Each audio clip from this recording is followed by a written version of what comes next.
Hey, Hope here with another video for you today. This time we're going over the Omega Protocol, Phase 6. Coming in from the cutscene after Phase 5, Alpha Omega will cast Cosmo Memory. Now, we've touched on this Dynamis buff we've been managing, and it's time to go into detail. What we have is Quickening Dynamis, and when you have 3 stacks of this and are hit by Cosmo Memory, it transforms to Brilliant Dynamis. This grants the party some LB generation, almost a bar's worth. It also provides passive mitigation. This is the only way to survive the coming mechanics. And when you use LB while having this buff, you regain the LB you spent and it changes to Spark of Dynamis. This retains the passive benefits, but loses the LB refund ability. The takeaway is you are not allowed to die during this entire phase, and everyone will limit break at least once. Now, Cosmo Memory hits for 400,000 damage, so you're going to start with a tank LB3. You will still need a small additional amount of mitigation to survive this. This is followed by 2 autos. They hit hard and deal splash damage. One is on the highest aggro, the other is on the furthest player. Cosmo Arrow. Alpha will spawn a cross-shaped AoE and a square AoE on the outside of the arena. This can happen in either order, and each order is a different pattern. Let's talk about exactly what is happening. Let's turn the arena into a grid. The outer box spawns first. After its initial hit, it will cleave and move towards middle until it reaches mid, then continue to cleave out, always being 1 tile wide. Now, what complicates this is that the inside AoE is doing the same thing. It cleaves the middle, then moves out until it reaches the edge. Now that we understand the basics of what's happening, let's look at the first pattern. Box first. The party will start southwest. The outside box explodes, so we need to avoid 1 tile inside of that AoE. We take a step out, now wait 1 time, we move in, we move out, and back in again. Now during this, Alpha is casting Cosmo Dive. This is the 2 closest people with a tank buster, so we have the 2 tanks take 1 each. Additionally, the next closest player is hit with a shareable stack. Now, let's rewind and check the opposite pattern, plus first. For this, we will start southwest, we move in after the first hit, wait, out, wait, out, in, wait. Remember to have the tanks doing the same dodge at a different corner. You can stay with the party until the end, but then you will have to remember to spread after. Now, let's do a real example. The outside AoE is shown first, so we are doing box first pattern. We gather southwest and huddle close to the outside edge. As soon as the AoE goes off, we go out, the AoE hits, and we wait. Then we go in, and we go out, and one last time to finish it off.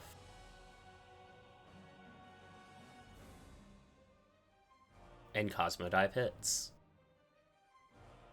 Now, let's look at plus first. Plus goes out, so we go to our corner. This time we hug the inner edge. The AoE goes off and we move in. We wait. We move out. We wait. We move out. And finally, we move in. After this is 2 more tank autos, then Unlimited Wave Cannon. Alpha spawns 4 Exaflares at the edge of the arena, 1 at a time.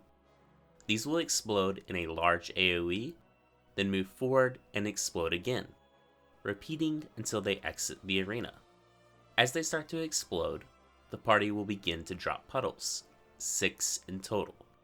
Our goal is to start center, move next to the first Exaflare, then rotate into them as this will be the only safe space.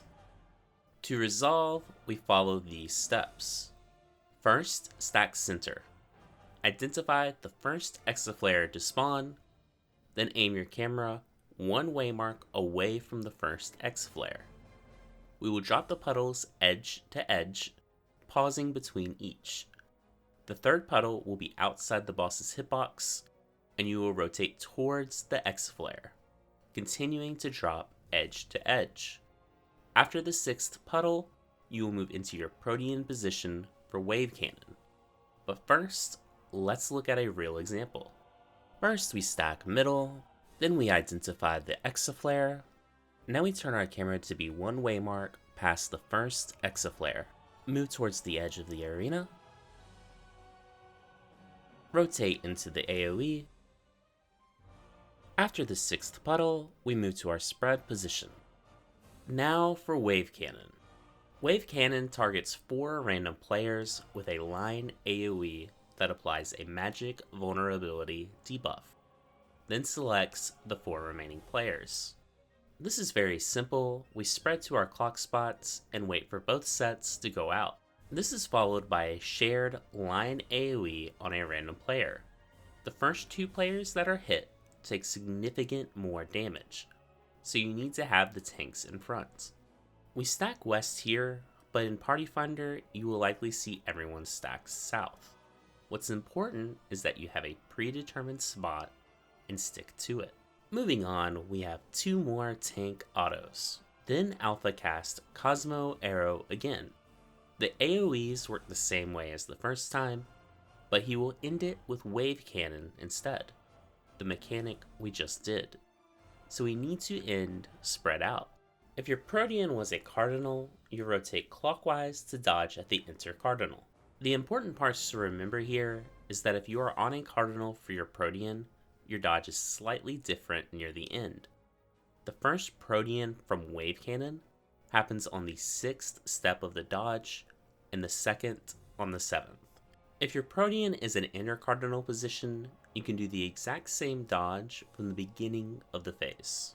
For cardinal players, for box first, we do the same out, wait, in, but when we go to dodge here, we are shifting back into our cardinal instead of staying on the intercardinal. Then we dodge in. And for plus, we do the same in, wait, out, wait, and when we go to move out here, we go back to our cardinal, then in. Don't forget that after all of the dodges and line AoEs, we stack at the same predetermined spot as the previous Wave Cannon. Now, let's look at a real example. Plus first, so we move to our intercardinal. Note that for Party Finder, this will be clockwise of your cardinal position, and when we adjust to our spread positions, we will move counterclockwise. We start towards the center, move in, wait, move out and edge towards our cardinal, wait. Notice we can pre-position out and towards our cardinal, move to our cardinal, in. Now let's do box first. We move out, wait, in and towards our cardinal, then move out and to the cardinal, finally in. Now don't forget after all the dodges to stack at the predetermined location with your tanks in front. 2 more tank autos.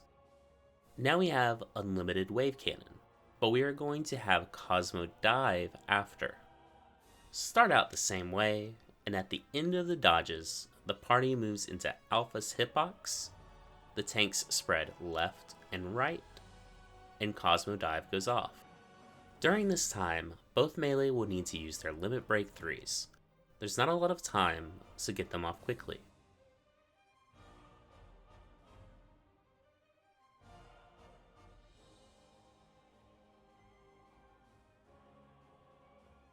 Two more autos, and Alpha casts Cosmo Meteor. Everyone stacks center because this causes every player to drop a massive AoE under their position. Then everyone spreads to Protean with one exception.